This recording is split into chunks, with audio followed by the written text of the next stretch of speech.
También nos acompaña la abogada, colega, amiga, la doctora Carolina Ramírez. Ella es abogada de la Universidad Luis Amigó, especialista en responsabilidad civil extracontractual y con una misión muy especial, ser la representante, directora, administradora de la Fundación Renacer con Amor, fundación que se ha dado a conocer bastante en Medellín y proyectándose a nivel nacional, que busca integrar a las personas en situación de diagnóstico de epilepsia, brindarles bienestar y otorgarles mejores alternativas en su calidad de vida. Bienvenida, doctora Carolina, a nuestro programa.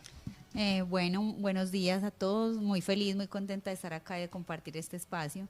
La idea sí es como hablar un poquito más sobre este nuevo proyecto que es Renacer con Amor, la fundación, integrarlo y de pronto desmitificar y hablar un poquito más sobre eso. Muchas gracias por la invitación. Claro que sí, y seguimos con las damas, porque primero las damas. Jace Paola Mesa Hernández, ella es fonoaudióloga de la Universidad de Sucre, con experiencia en diferentes ciudades de la costa, entre ellas Sincelejo, en el Centro de Rehabilitación y con programas de restablecimiento de derechos del ICBF, Cartagena, en IPS, y fundación en programas de estimulación adecuada, y en Barranquilla en IPS en programas de consulta externa, en IPS y en jardines infantiles. Actualmente es miembro activo del Comité Comunal de Inclusión de la Comuna 7 de Robledo y es integrante del equipo de apoyo de Fundación Renacer con Amor, fonoaudióloga voluntaria de la Corporación Síndrome de Down. En resumen, profesional muy enfocada a la salud comunicativa, preventiva e inclusión social, que es bien importante esto, doctora, porque además de darle la bienvenida, pues vamos a tratar un tema bien interesante con usted. Gracias por participar en nuestro programa. Hola, muy buenos días a todos. Muchísimas gracias por la invitación. Esperamos ser de gran provecho para todos nuestros oyentes. Y nuestro amigo Fran Carlos, el que también nos ayuda con estas buenas pildoritas de bíblicas y jurídicas. Le damos la bienvenida. Gracias por esta buena participación. Gracias, muy contento con ustedes otra vez y vamos hoy a tener una píldora muy interesante. Claro que sí, y eso es bien interesante, saber que hay una integralidad y que las personas van a poder también contactarse con nosotros a través de las líneas telefónicas que ahora vamos a dar, y lo que aspiramos, que abramos nuestra mente a adquirir, a aprender un buen conocimiento que les vamos a brindar aquí en este momento. Empezando en la primera parte, entonces, para que hablemos de lo que es la fonoaudiología. Esto es bien importante porque al finalizar nos vamos a dar cuenta de si es viable, es posible, legítimo o no, una persona que padezca de sordera, que busque una alternativa de pensión de invalidez. Vamos a ver hasta dónde es viable esa posibilidad, pero antes de hablar de esa pensión de invalidez, vamos a hablar de lo que es la fonoaudiología y unos términos bien importantes que vamos a conocer. Entonces, vamos aquí con nuestra invitada especial, Jace Paola. Coméntanos qué es la fonoaudiología. Bueno, la fonoaudiología es una ciencia de la salud que se encarga de la comunicación y de todos los trastornos. Cuando hablamos de comunicación estamos hablando de diferentes áreas, ya sea desde el lenguaje, el habla, la audición y la voz. Es, digamos, en términos generales cómo podemos definir fonoaudiología. Recuerda a Marlene cuando estudiamos Derecho que nos decían... ¿Hace cuánto, doctora? Hace un no digamos tiempo. ¿Hace cuánto? Dios mío, ¿cómo pasa? Se dice. 2 años. Ya va bastantico tiempo. Y estudiábamos las personas que tenían capacidad y quienes no tenían capacidad, y hablábamos de las personas, en su época se decían así, ya obviamente el lenguaje ha evolucionado y se le decían sordomudos. Ellos, de plano, la ley les limita sus capacidades para hacerse valer por sí mismo en el entorno jurídico. Eso lo recuerda muy bien en clase de personas. Claro que sí. Bueno, usted tiene muy buena memoria, colega. Vamos a intentar recordar algo. Claro que sí, Paola. Bueno, allí vamos entonces a aclarar un poco en relación al uso de los términos para nuestros oyentes. de que actualmente el término sordomudo no es válido. Exacto, y es muy válido que lo hablemos porque incurre uno en todos estos males porque no es discriminaciones que se hacen. Claro, no, y digamos que aclarando de que la persona es sorda porque, digamos, no habla porque no escucha. Sabemos de que la audición es nuestra principal fuente de retroalimentación. Entonces el sordo no habla, en realidad es porque no escucha. O sea que si escuchara, pudiera hablar, imitaríamos eso. Como tal, sí. Él, por ejemplo, el mudo, actualmente no hay personas como tal mudas, ¿ya? Es decir, sus órganos están totalmente habilitados y aptos para desarrollar el habla. Entonces aclaramos de que es solamente sordo.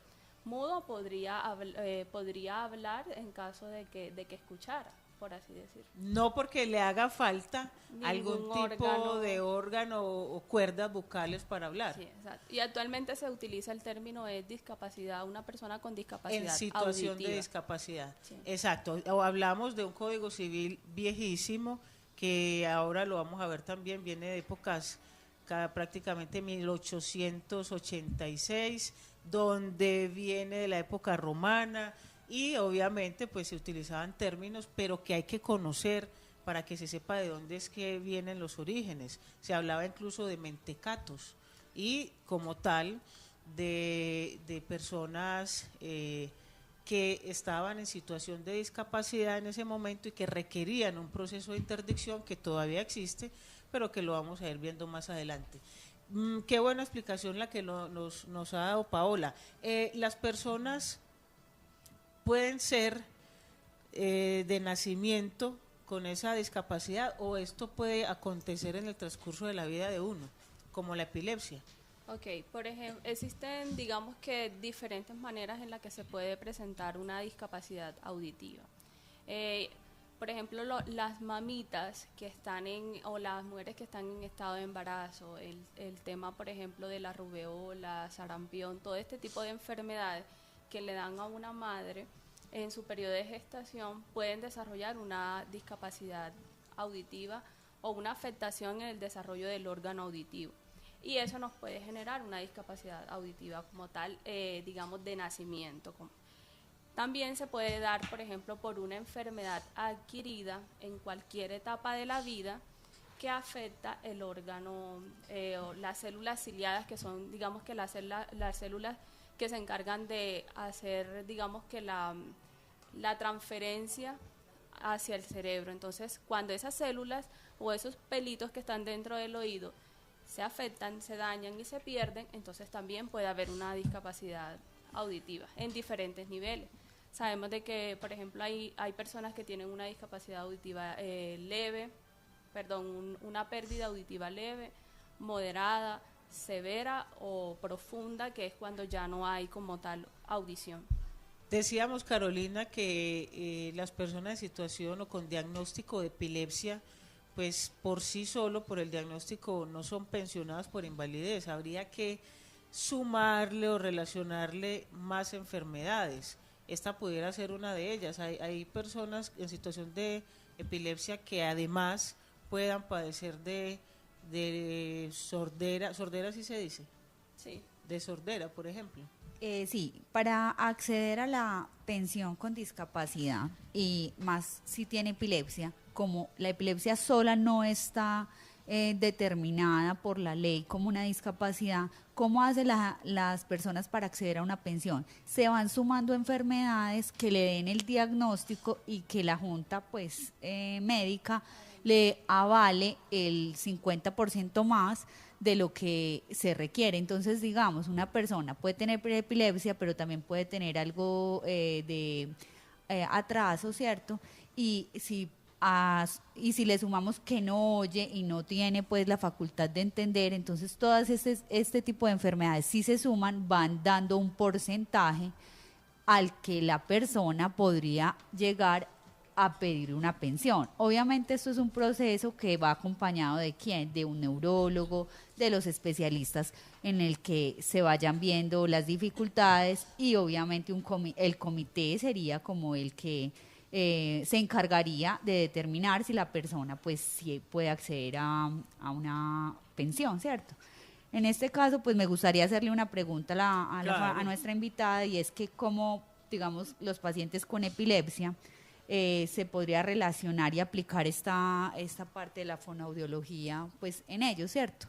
Sí, bueno, cuando estamos hablando de una epilepsia, una crisis como tal, digamos que puede haber una dificultad en el habla de una manera transitoria. Puede ser antes de la crisis epiléptica o después, de una forma muy transitoria. También depende de la intensidad que demore la crisis como tal. Sin embargo, cuando estamos hablando ya de una afectación del lenguaje, ya ahí sí podemos entonces entrar a intervenir como tal en las afectaciones que haya en los diferentes órganos que intervienen en el lenguaje. ¿A qué se debe esa afectación? O sea, sí, bueno, se padece de epilepsia, pero hay de pronto una crisis. ¿Qué pasa en las cuerdas vocales, en el cerebro, que se desconecta para que haya esa posibilidad de que no podamos hablar? Por ejemplo, cuando hay una descarga eléctrica desde el cerebro, digamos que afecta todos los órganos, absolutamente todo el cuerpo. Puede haber, por ejemplo, una afectación a nivel, como tú mencionas, de la voz, que la persona de pronto puede tener una leve parálisis de las cuerdas vocales y empieza a presentar una disfonía o una ronquera, como coloquialmente se conoce. Puede también tener otros síntomas como bradilalia. La bradilalia es, bradi, el término, es lentitud y lalia es la palabra. Entonces, como lentitud en ese ritmo de habla. Es decir, la persona tiende a hablar un poco despacio. O sea, se lentifica, digamos, que ese ritmo de la voz como tal. Eso puede ser una. Cuando ya hay muchas crisis epilépticas repetitivas, donde ya se está constituyendo como tal una afectación en los procesos de aprendizaje, de conocimiento en general, digamos que del conocimiento o de la interacción con el entorno, ya entonces podemos ver una discapacidad cognitiva. Ya cuando empezamos a hablar de discapacidad cognitiva, ya hay otros términos, digamos que de dificultades en el aprendizaje, en la atención, en la memoria, en todo. O sea, digamos que es como una pelotita de nieve que se va agrandando a medida que va evolucionando. Todo se relaciona. Sí. Claro que sí. Yo tengo una pregunta de una mamá. La niña tiene autismo, también tiene epilepsia, ¿cierto? Ella dice, ¿qué tips se pueden usar desde casa para lograr más atención a fin de que la niña hable o pues se pueda manifestar, ya que es una niña que tiene pues varias dificultades? Entonces, ¿cómo ayudamos a esas mamás que de pronto no tienen la posibilidad de transportarse, de que la niña también está en una sillita, la niña no habla, no gatea, no hace nada? Entonces, ¿qué tips para que la niña pueda avanzar un poquito? Ok, bueno, ahí estamos hablando de entrada de una discapacidad como tal, por el tema del autismo y de las crisis epilépticas recurrentes. Una de las maneras, dentro de la casa tenemos miles de recursos para poder estimular a nuestros niños, facilitar su lenguaje. Hay que tener claridad en dos cositas. Una, los chicos que tienen discapacidad, podemos o facilitarles el lenguaje a través de unos sistemas aumentativos o podemos, cuando ya sabemos que el niño en realidad no va a lograr desarrollar un lenguaje por la discapacidad, entonces ya vamos digamos que a reemplazar ese lenguaje oral por un sistema alternativo de comunicación. Entonces hay que tener en cuenta esas dos claridades. ¿Cómo estimulamos desde casa? Por ejemplo, podemos utilizar granitos de lentejas, de arroz, de espaguetis. Ellos tienen, digamos que necesitan estimulación sensorial primeramente. Es decir, que ellos aprendan a sentir. Si el niño quiere comer y se quiere ensuciar las manos, la boca, déjelo que tenga, digamos, que esa interacción de su cuerpo con todos esos elementos, digamos, de la comida, que él identifique texturas, que él identifique toda la parte de sensaciones, del estado de líquidos, de sólidos. Todo ese tipo de cosas le van a ayudar, digamos, que a tener una interacción con el entorno que le rodea. También podemos hacerlo a través, de canciones infantiles, podemos hacer canciones yo le canto, siempre al nivel, digamos, de la mamá, a nivel del niño. Es decir, yo me paro siempre frente a él, mírame, lo estimulamos de pronto con una lucecita para que nos siga la mirada, nos esté atendiendo, nos esté mirando los labios, repite conmigo, mamá, mamá, mamá, o pa, pa, pa, pa, pa, que son los dos sonidos básicos para estimular el desarrollo del lenguaje. Las canciones infantiles a los niños les encanta desde siempre, entonces también podemos hacer todo ese tipo de estimulación auditiva, porque sabemos que desde el oído es donde se desarrolla absolutamente todo. El oído es el órgano principal entonces para el desarrollo del lenguaje, es fundamental. Y a eso quería también preguntarte algo, pues obviamente hay empresas que, ya hablamos de los niños, vamos a hablar un poco de los adultos, porque cuando uno no se nace, pues también se puede padecer a lo largo de la vida. Hay empresas que tienen unas maquinarias con un sonido muy alto, mucho ruido. Obviamente, pues por riesgos laborales se mandan unos sistemas de seguridad, pero hay quien los acata y hay quien no. Estas máquinas generan tanto ruido que pueden acontecer situaciones de pérdida de la audición, o lo que llama hipoacusia. ¿Podríamos hablar un poquito también de eso? Claro que sí.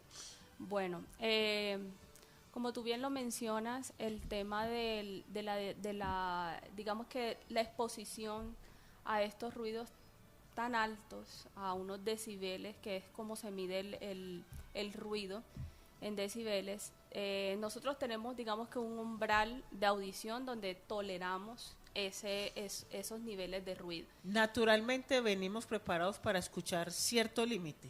Sí, bueno. Sí. Vamos a colocarle como máximo 45 decibeles, que sí, es un tono bastante, digamos que un volumen bastante altico. ¿Como en las discotecas o qué? De una discoteca, ya. Bueno.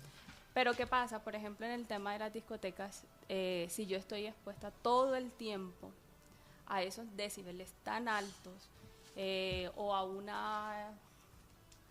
taladro por más de, por ejemplo, media hora todos los días, eso me va a empezar a generar unos descensos en esas frecuencias, y ya voy a empezar a que cuando me vayan a hacer un examen de audición, ya si yo escuchaba a unos niveles de 40, ya voy a empezar a que me tienen que alzar un poco más el volumen para yo poder escuchar. Entonces, o sea que se desgasta algo en el oído. Ojalá y se desgastara y se pudiera, se pierde absolutamente. Eso es como los dientes. Los dientes tenemos y no se regenera. Un solo cambio. No. Eso no se rehabilita ni se regenera nada. O sea, se perdió esas células ciliadas dentro del oído interno y ahí murieron. Ahí lo que toca es, digamos, hacer unas adaptaciones a través de audífonos, o en los casos más extremos con implantes cocleares, para, digamos, restablecer esos niveles de audición, pero ya son con métodos externos con el que inicialmente venimos prediseñados. Bueno, yo tengo como otra pregunta que aquí me están haciendo. Un niño que tiene epilepsia normalmente está medicado, ¿cierto? Con muchos medicamentos anticonvulsivos. Sí. Entonces, una de las mamás dice, aparte de eso, le da un deterioro cognitivo porque en su aprendizaje es más lento, ¿cierto? Entonces, y empieza a afectar el lenguaje de esta persona. ¿Qué técnicas, qué tips, qué recomendaciones o terapias podríamos hacer para un niño que convulsiona, que tiene tantos medicamentos y que aparte de eso su aprendizaje es más lento? ¿Qué le podríamos decir a esta mamá, pues como desde la parte cognitiva, cómo aplicaría la fono ahí? Bueno, sabemos de que estos son chicos que necesitan un apoyo especial. Desde el aula escolar ya se deben de empezar a hacer unas adaptaciones curriculares para garantizar primero el derecho a la educación, segundo todo el tema del derecho de la accesibilidad de la información.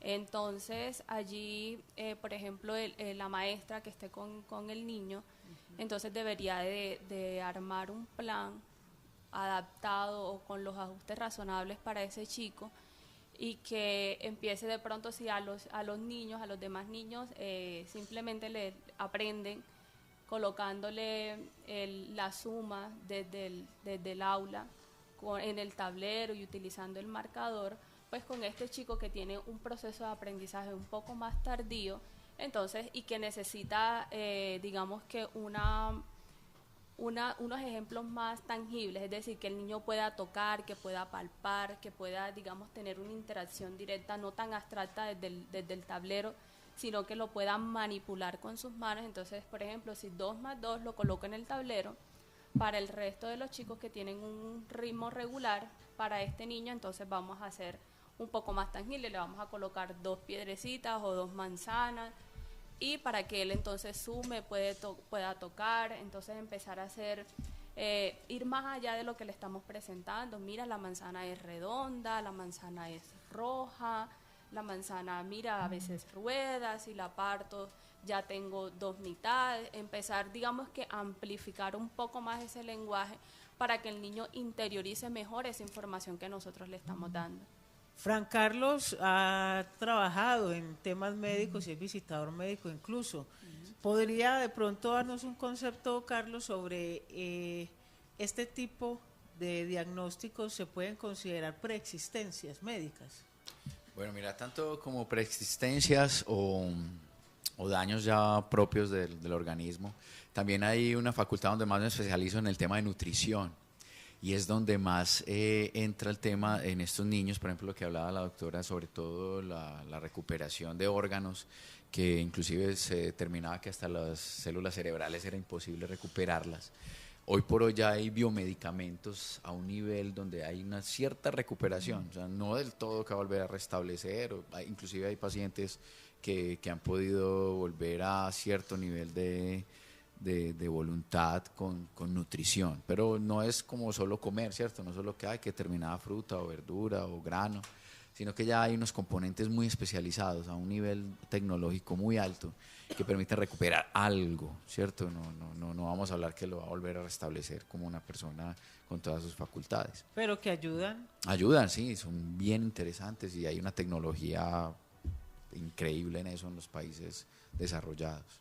Totalmente. Existe un examen de audiometría que nos da a conocer si la pérdida de audición es leve, benigna, moderada, severa o profunda. ¿En qué consiste ese examen? Porque es muy importante, después de este examen, el resultado. Ya vamos a ver por qué. ¿En qué consiste el examen? Bueno, el examen consiste en ubicamos a un paciente dentro de una cabina aislada del ruido.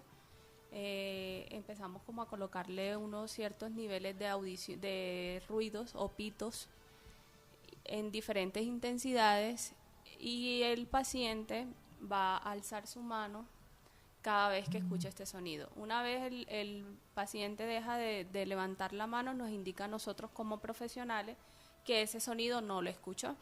Entonces allí podemos ir armando por cada frecuencia, se miran frecuencias de 2000, 4000, 6000, 8000, en diferentes, digamos, decibeles, y allí entonces se arma como una curva con cada una de estas frecuencias y miramos a ver entonces qué pérdida, o si es normal, porque también puede aparecer normal, que es menos de 10 decibeles. Ahí es una audición perfecta. Ese examen me lo hicieron para sacar la licencia para manejar. Sí. ¿Es el mismo? Sí, es correcto. O sea que es importante incluso para manejar tener el examen de audiometría. Sí.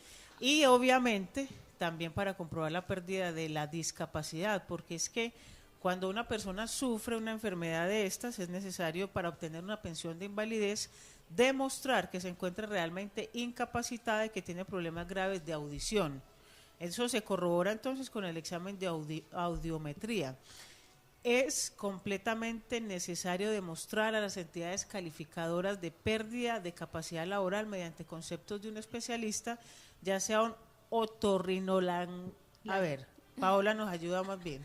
Otorrinolaringólogo. O un audiólogo, Sí. que obviamente debe decir que no existe, que hay un concepto que no es favorable, y obviamente un taxista que necesita para conducir, o personas que trabajan en diferentes actividades que necesitan del oído. Sí. Cuéntenos, Paula. Bueno, allí lo principal es saber de que si nosotros somos conscientes como trabajadores de que vamos a exponernos a un ruido constante, y de pronto muchas veces las empresas no hacen el examen de ingreso, es necesario tener como salvaguardarnos nosotros y tener una audiometría antes de firmar ese contrato.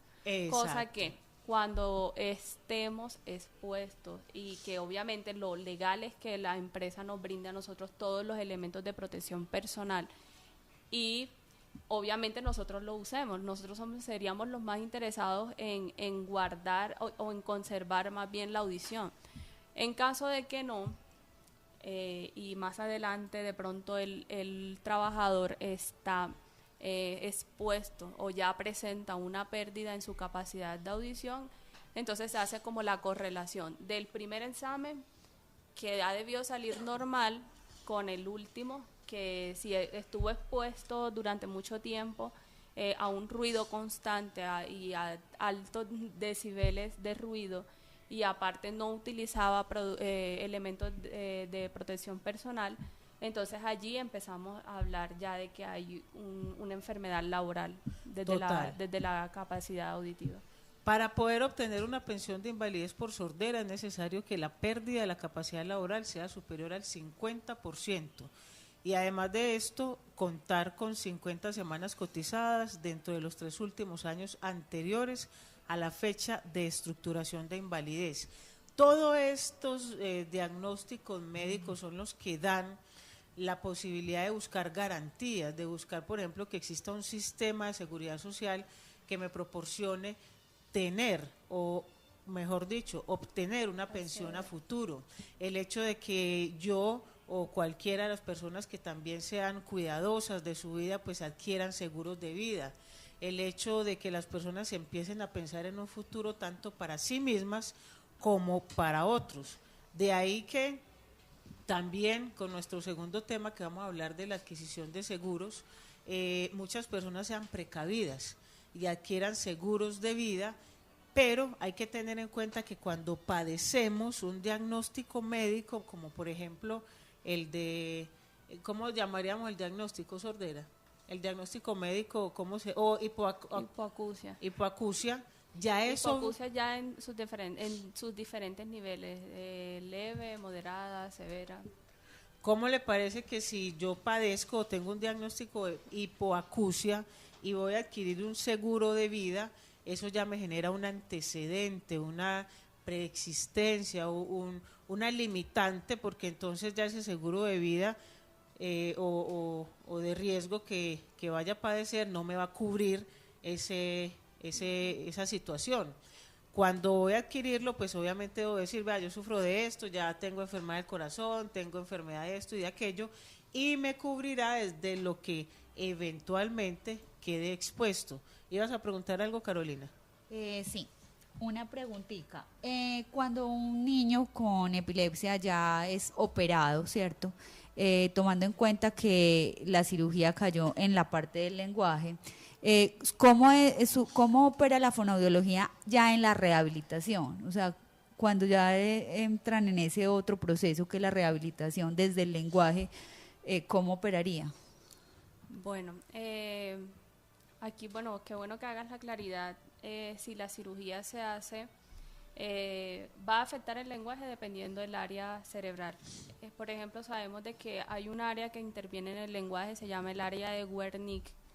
Allí, digamos que se hace toda la comprensión, la comprensión auditiva, se desarrolla, digamos, toda la parte del lenguaje. Si hay una cirugía en esa zona, lo más probable es que el niño, puede suceder, de que empieza entonces a tener ciertas dificultades para la comprensión auditiva, es decir, se le está diciendo algo y el niño no comprende. Entonces ya hay que mirar qué aspectos o qué áreas del lenguaje están afectados. El lenguaje está, digamos, lo miramos desde dos aspectos, el lenguaje oral y el lenguaje comprensivo. El lenguaje oral es todo lo que nosotros articulamos con nuestros órganos de la boca, ya sea lengua, labios, dientes, úvula, todo, absolutamente todo internamente. Si eso, el lenguaje, digamos, ese lenguaje oral está afectado, el niño solamente dice algunas palabras o solamente no sabe estructurar frases. O repite palabras. Ecolalia se llama eso, que repite palabras. Ya esos son síntomas, digamos, de que nos están corroborando de que hay una afección en el lenguaje.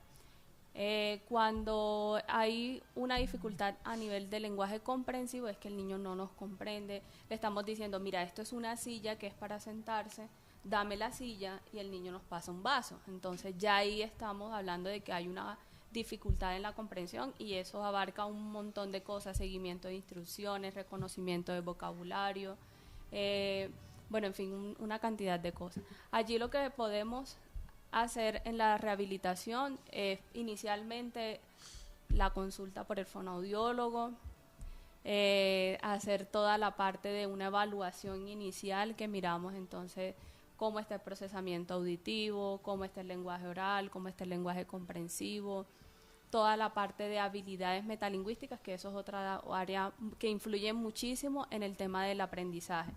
Entonces, allí la rehabilitación tiene que ir pues normalmente a mí me gusta hacerlo a través del juego, que el niño no sienta de que el profesional es un adulto y que él tiene que, pues él es el que manda y yo solamente sigo instrucciones, sino que sea a través de la dinámica de juego, estamos interactuando, yo juego, tú juegas, tú me das, en fin, digamos que muy desde el entorno y del mundo del niño.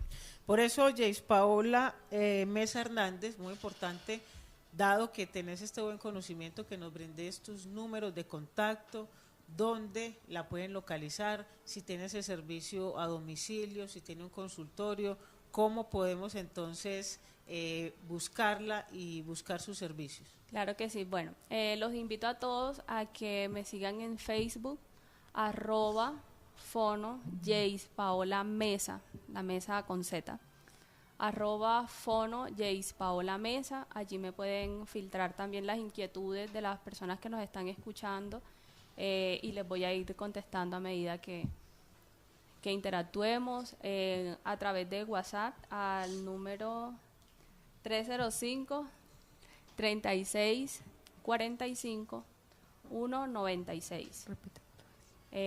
Repito nuevamente el número 305-3645-196.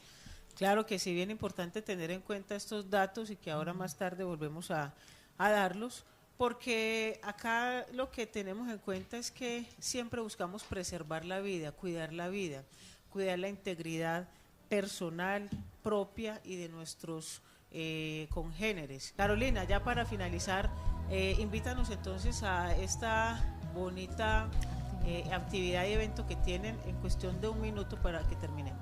Bueno, sí. Recordemos que el 26 de marzo se celebra el Día Púrpura, es un día internacional. En Medellín lo vamos a celebrar en el Auditorio de Confama de San Ignacio, en la calle 48, número 4387, en el piso 4, en el auditorio. El horario es de 1 a 5 de la tarde. El formulario se encuentra en las páginas de Renacer con Amor y en las páginas de CEMPI en Facebook.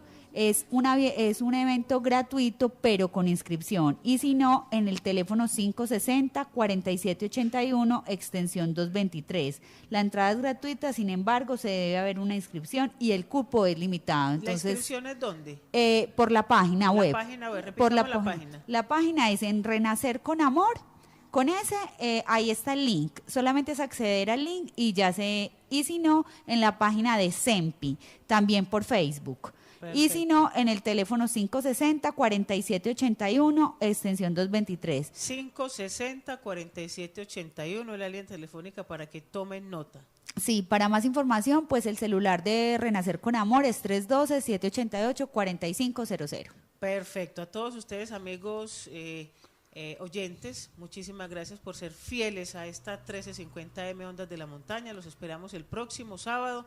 Un saludo y un agradecimiento muy especial a todos nuestros invitados. Esperamos contar con ustedes nuevamente y les recordamos que estamos todos los sábados de 10:30 a 11:30 de la mañana a través de los 1350 AM Ondas de la Montaña. Que tengan un feliz fin de semana y hasta pronto.